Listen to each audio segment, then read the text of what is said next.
правий офенсив текл. Пузатий, здоровий дядька, який захищає квотербека. Меня взяли в задние бегущие. Фулбэк. В сборную Украины попал 2 раза. Фулбэком, а потом линейные нападения. Как обычно, всех стариков обычно туда всех спихивают, опытных игроков. Потому что линейное нападение должен быть, очень много должен думать. Ну і до повномасштабного вторгнення я був одночасно як і гравцем, так і суддею. Тобто гравець я, коли в нас є сезон, міжсезоння я суджу інших команд і безпосередньо флаг футболу і дитячий, юніорський і дівчачий. Футбол для меня там все, он на тот момент умер. Сразу. Потому что у нас прям жестко. І ти стоїш і потієш. Позицію став. І ти нікого не пускаєш. Пум! Захищаєш хлопчика. Да. Да. Це було круто. Було дуже класно. Я думаю, що і буде. Ну, має бути. Обов'язково має бути.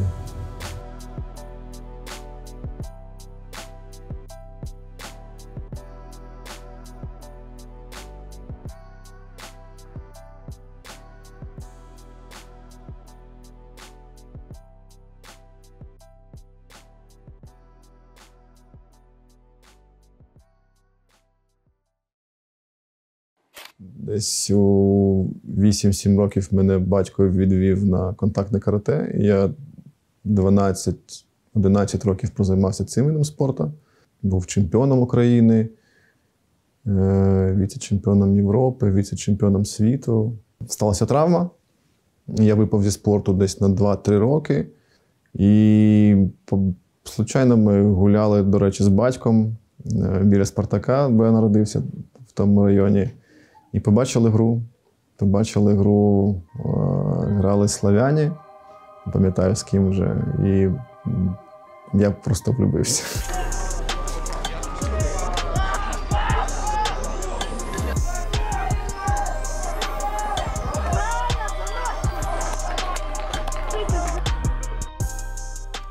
Коли останній раз тут був і що тоді тут відбувалося? Останній раз це 2 роки тому. Фінал Суперліги, Української ліги американського футболу, матч Capitals, Льви. Крутий матч, достойні команди були, достойний фінал, накал, інтриги, трагедії. Ну, як і має все бути для фіналу, насправді, я думаю. Скандали, так, ну, як? Це спорт. Да, відчуття неймовірні, насправді.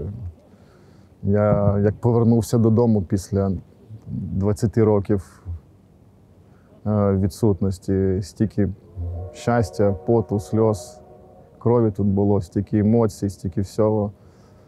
І настільки футбол став далеким за цей рік в армії, наскільки зараз от дивлюсь на поляну і розумію, що може не такий далекий. Жартував з дружиною, кажу, тебе я знаю 12 років, а американський футбол 20, тому обережно. Це відомий жарт у нас такий. Тож, да. Я пришел в американский футбол, меня позвал Артем Петрик. Как сейчас помню, это он играл дефенсив эндом в команде Харьковские Атланты. Я даже не представлял, что такое Харьковские Атланты. Просто я был здоровый тип, который до хрена чего поднимает. Типа как богатыря какого-то.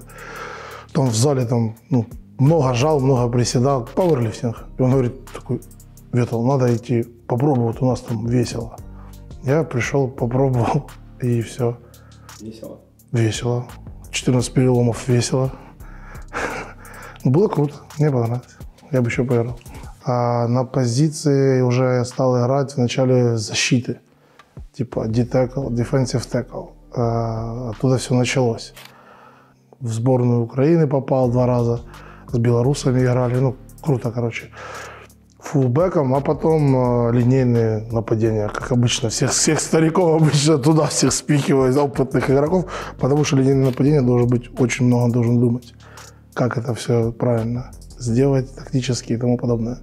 Это не просто, там, как говорится, старые, там опытные люди играют. Мы едем в Купинский район, опекуюсь, как бы так сказать, тем районом, самым проблемным. В Харькове, поскольку, как видите, делать уже особо не так есть.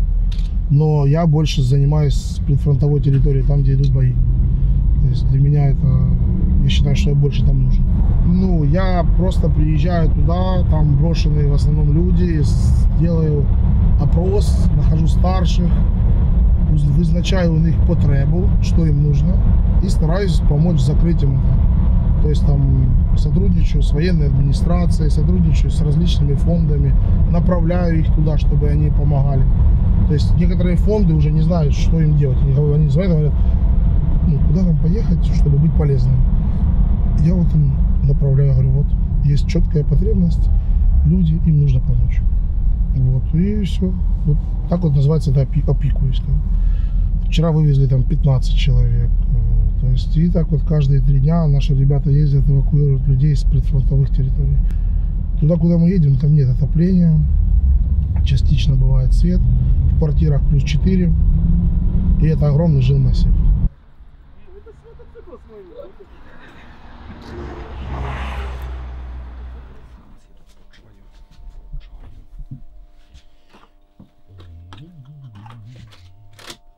Леша! Иди сюда, подлюка. Леша, дай чаю. Что? Дай чаю.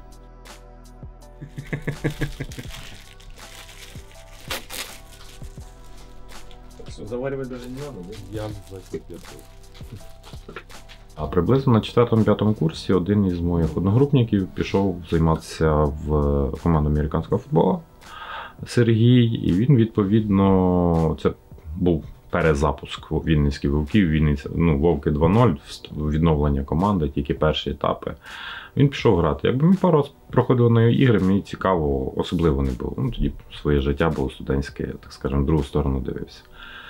А потім після одруження, не знаю чому, ми прийшли з дружиною, хотів дружині показати, що це за вид спорту. Вона каже, піди попробуй. Ну і так і далі в мене закрутилось, завертілося. Ну і до повномасштабного вторгнення я був одночасно як і гравцем, так і суддею. Ну, Вінницькі Вовки, так скажемо, це команда, можна сказати, неоднократних віце-чемпіонів України. Чому неоднократних? Тому що, як ми в себе в колі говоримо, у нас є прокляття другого місця. Ми завжди доходимо до фіналу, і в фіналі ми чомусь не можемо зібратися, або по якихось обставинах ми все-таки програємо. Найбільше це «Патріоти». Це той клуб, який ми створили з хлопцями в 2015 році. І в 2018 стали чемпіонами. Дуже хотіли повторити це досягнення в 2019-му, але на шляху стали Capitals, і чемпіонами стали вони. Але, мабуть, ці 5 років з «Патріотами» вони найяскравіші, тому що ми почали реалізовувати якісь там мрії, які до цього були досить далекі і лежали в площині, там це неможливо, такого не буде. Для большинства эта команда Харьков Атланта это просто как хобби. Пацаны просто по приколу собирались играть. Ничего там прям не было таким, что там премьер-лига, мы там супер со спонсором. Это просто сборище фриков для отдыха. Такого вот образом, что типа футбол играем. И вот так постепенно, просто из фриковой тусовки мы переросли в команду какую-то более уже... Атланты же тогда расформировались тогда еще очень давно. И было такое новое формирование атлантов. И вот то есть, я был как молодой изначально там, сейчас уже, наверное, как дед какой-то там. И вот так вот мы потихоньку там сезоном обрастали людьми и вот вышли на какой-то уровень ігри. Почали з'являтися у клубів бюджети, тобто 23 легіонери – це інвестиції, це кошти. Тобто команд почали з'являтися спонсори, почали вірити, що це цікаво, почали давати, інвестувати. І для легіонерів це, звичайно, робота. Для українських хлопців на 99% це хобі. Там були окремі гравці, які там могли заробляти якісь бонуси чи отримували преміальні, але в більшості це хобі. Звичайно, дуже прикро, що цю інерцію, яку ми набрали, десь вона була зупинена.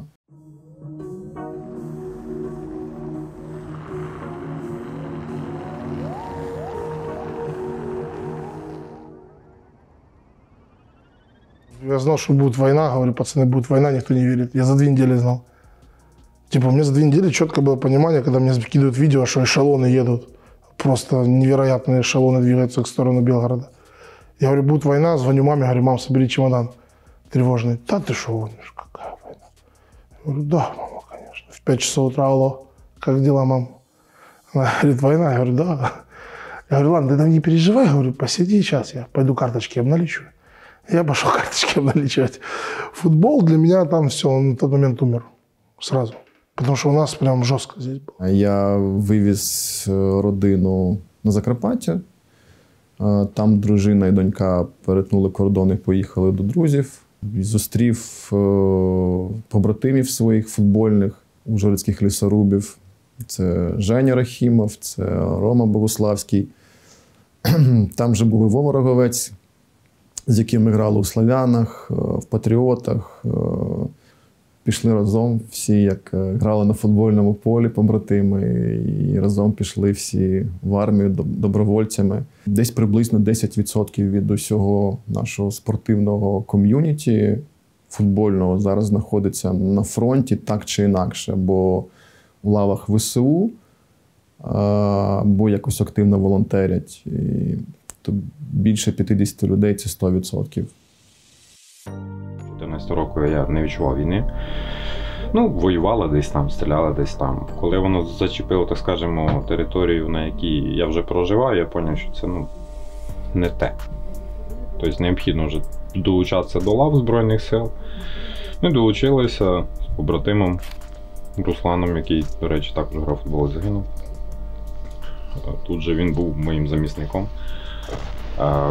З перших днів ми разом, з перших днів ми тут попали в даний батальйон, і, так скажемо, до нинішнього часу я тут служу, він загинув, точно так само при виконанні всіх бойових задач. Тобто підводив це під даний підрозділ, жодного разу ще не відмовився від виконання бойової задачі, незалежно від того, якої складності вона б не була. Ось така ось картинка після підриву даного моста.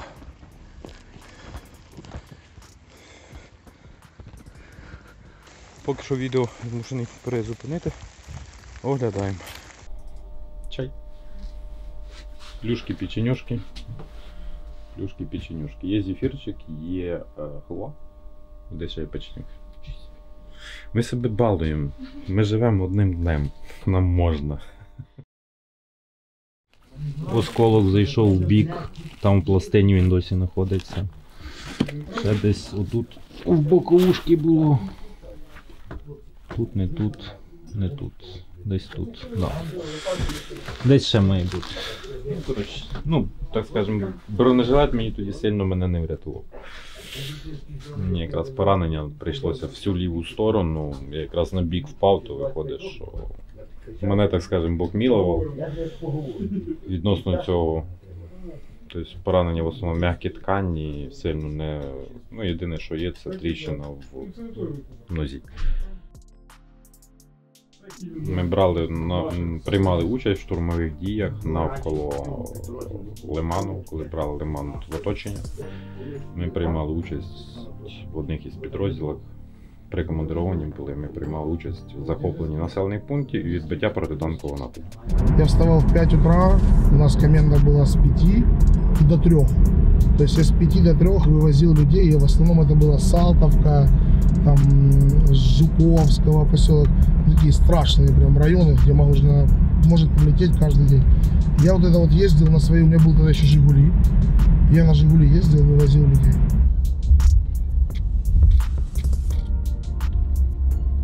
Вот мост Купинский, который лежит. Вот, в принципе, поэтому мы и не могли нормально эвакуировать. Один из мостов, просто не существует его. Это у нас, вот видишь, дырочка небольшая такая. Это у нас С-300 прилетела в ЦНАП.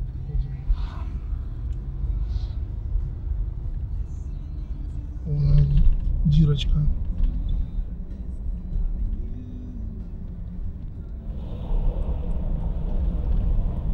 И вот здесь 71 дом, 9-этажный. Ну, под 3 людей и 150 плюс детей. Им надо как-то выжить. И мы подаем им условия, короче, какие-то там. То пилу привезли, бензина привезли, они пошли пилять дрова. Вот такая вот история, короче говоря. И я вот здесь засел, а тут по факту до зоны 0, 20, реально. 20 км, и мы уже в бою. Вот, потому я занимаюсь только такими районами. Но я знал, что я не буду уезжать из города, типа до упора, и надо что-то делать. Надо что-то изменять. Вот я начал что-то делать. И все. А потом, как знаешь, ты постоянно себя берешь не на слабо, а хочешь, апгрейды постоянно делать. То есть, ты вот сделал что-то и хочешь, надо еще планку поднять. Еще планку, еще. И вот ты вот так вот, начиная с малого, постепенно к чему-то, вот как сейчас, пришел. И то это не конец еще. Как у вас дела? Вот там света мы... нет? Да, нет. Долго? Не связано. Ничего не знаем. Ничего не знаем. Это мы собрались старшие по домам. Я просто от этого всего снабжения немножко ушел и занимаюсь вашими пунктами обогревов, которые находятся в домах. Это основная сейчас занятость у меня лично. Понятно. То есть мы там буржуйки, генераторы пытаемся найти вам, чтобы это все было. А снабжение занимается Оля. Ну а что так, как дела вообще? Хорошо. Ну все, давай.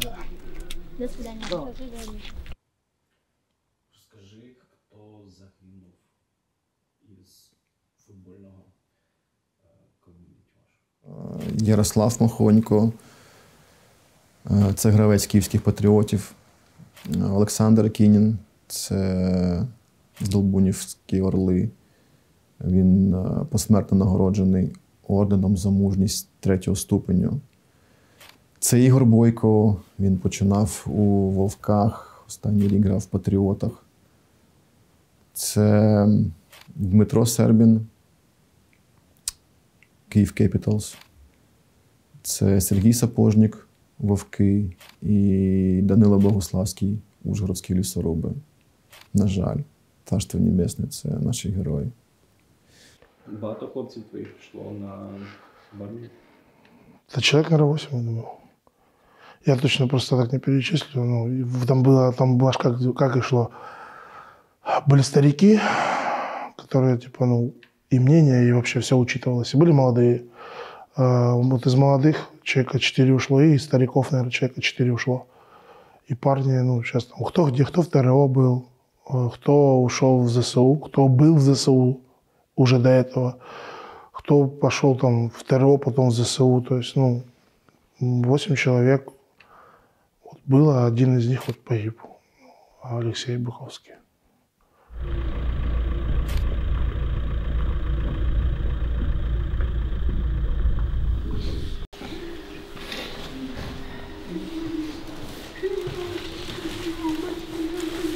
Для меня был молодым, но уже занимал стартовую позицию. Уже в этих последних сезонах стартовую позицию ламбекера. Он занимал вроде внешнего или внутреннего, это я уже не помню точно. Мы поддерживали отношения, общались, то есть его мнение всегда учитывалось и так далее.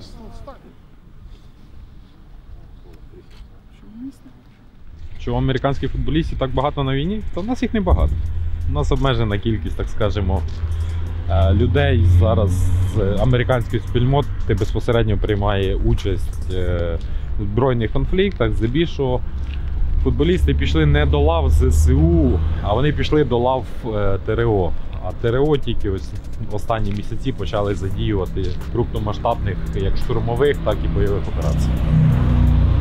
Але зараз дуже обширно задіюються майже по всій лінії фронту. Там мы все немного больные, фрики мы по своей натуре. То есть, какой нормальный человек будет играть вообще в американский футбол? Реально, какой? Ты изначально смотришь, это просто какой-то шлема, чуваки бьются головой об голову, что-то, какая-то тактика. Когда, камон. И, видно, вот это все совокупность, оно играет роль, дух соперничества. Вот такой какой-то постоянное проявление себя. Вот так оно как-то, видно, и сыграло роль, что пацаны в основном не побежали куда-то там, а многие схватили оружие защищать родину. И плюс сам менталитет украинцев. кто-то пришел на твою родину, кто-то что-то тебе рассказывает, как тебе жить, и пытается на твоей же земле, и все. Ні, ну Супербол буду дивитися. Якщо буде можливість, буде мережа, буду дивитися Супербол, хоча б по телефону.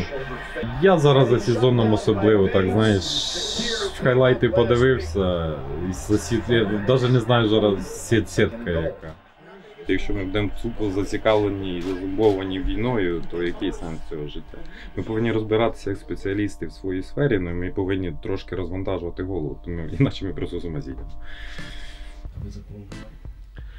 49ers. Тобто, в основному в мене цей клуб, не знаю чому, але можу навіть сказати чому. Це перша джерсі, яку мені подарили, була 49ers. Після цього за цей клуб я якби достатньо довго вболіваю. Я вообще не знаю, кто там шел. У меня было так, Baltimore Ravens, супер команда, мне нравилось это все. Или там Стиллеры, у Стиллерс все супер, одни. Green Bay, Packers, все. То есть у меня там 3 клуба, которые я знаю, вот если идет матч, посмотрю когда-нибудь. Все. А так я не слежу вообще. Це мій партнер по рекламі подарував мені на ювілей шолом. Це репліка, це не настоящий шолом, але він з підписом Джуліана Едельмана, одного з мого кумирів, хто грав за бостонських патріотів. Це досить особлива для мене річ. Ну а це вже мій шолом, в якому я воював на сході України. Для мене тепер це теж досить особлива річ. На все життя залишиться. В футболе круто, если есть время разобраться, посмотреть, как они играют. И когда ты понимаешь комбинацию, какую они играют, как шахматная партия, получаешь удовлетворение. А я приходил в футбол, когда вот приходишь в футбол, шахматная партия – это круто, но за большей частью ты приходишь, чтобы понасиловать свое тело. Ну, то есть, чтобы пощутить боль, чтобы вот так прийти, если оно больно, значит, я живой, а оно больно. То есть, ну, вот так вот как-то будем говорить.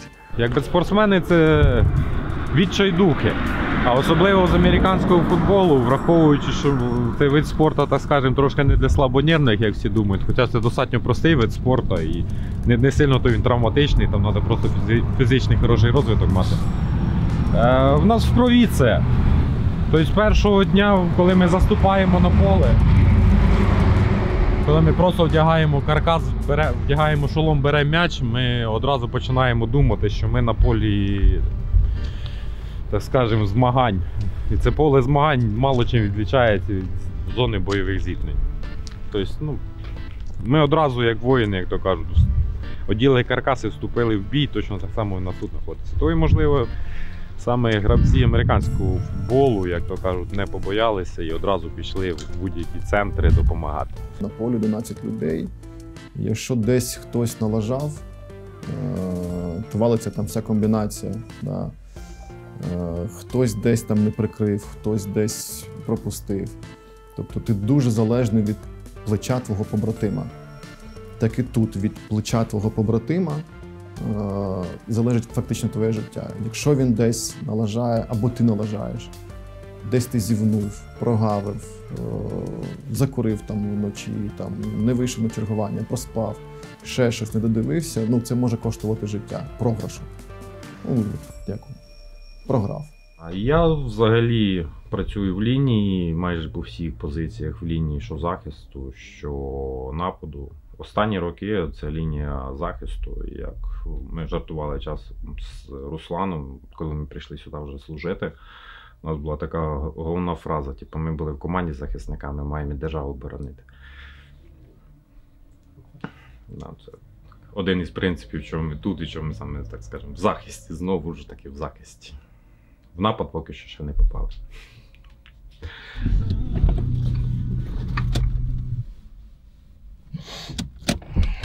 Посмотреть. О, слышишь? Привет передают. Міг би подумати, що коли там грав у футбол, займався своїми справами, що зараз буде... Что нет? Никогда в жизни. Никогда в жизни. Я никогда бы не подумал бы, что я тем более буду именно вот таким вот делом заниматься. Типа прям спасать людей. Але ми мусимо змінитися заради тих, хто поклав своє життя і хто покладе ще своє життя. Я знаходжуся тут заради того, щоб там могли жити. І я також планую повернутися до того життя. У мене є дружина, дитина, і мені теж треба жити. А жити я планую, так скажемо, тут я живу сьогоднішнім днем з надією на завтра, а там я буду жити тижнем з надією на післязавтра.